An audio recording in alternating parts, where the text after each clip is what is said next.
Hoje a gente quer resolver esse exercício que envolve funções e a contagem de quantas funções e bijetoras existem de A em B. Se você acha que consegue resolver, você pode tentar, então pausa o vídeo e depois volte aqui para conferir a nossa solução.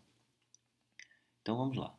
O enunciado diz que A e B são conjuntos, tais que os números de elementos de A e de B são iguais. E aí ele quer saber quantas são as funções bijetoras de A em B que podemos definir. Primeiro vamos lembrar o que é uma função bijetora. Então, uma função é chamada de bijetora quando ela satisfaz duas condições. Ela tem que ser, ao mesmo tempo, injetora e sobrejetora. Vamos lembrar o que significa cada uma dessas duas condições. Injetora significa elementos diferentes no domínio implica elementos diferentes. Vamos fazer assim. Elementos diferentes na imagem. E elementos diferentes na imagem implica elementos diferentes no domínio.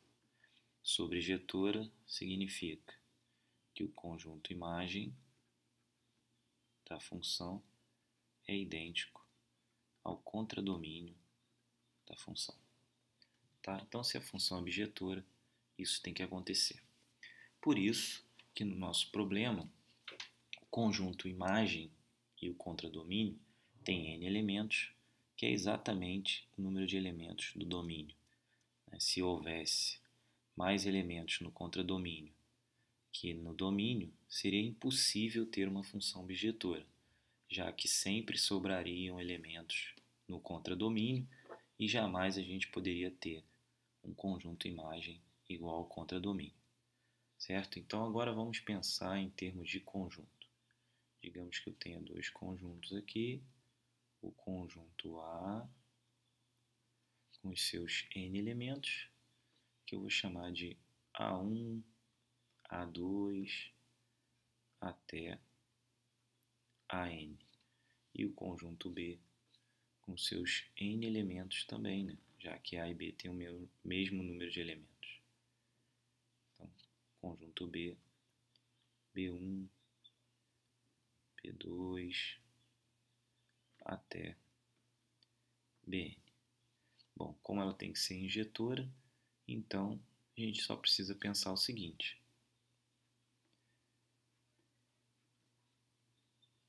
Cada elemento do primeiro conjunto, né, ele só tem um número finito de escolhas aqui no segundo. Então, por exemplo, o primeiro elemento ele tem n escolhas. Né?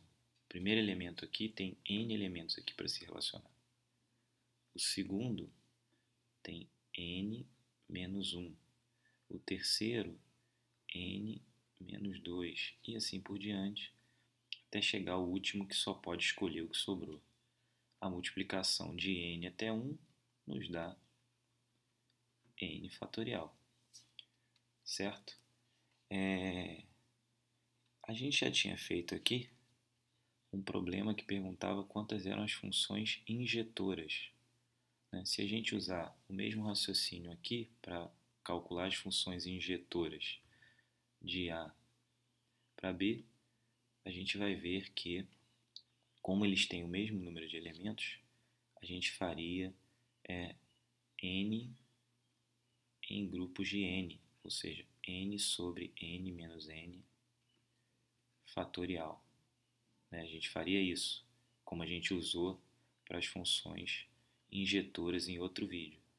Isso nos daria n fatorial sobre 0 fatorial, que por definição a gente diz que é 1, então isso daria os mesmos n fatorial. Tá?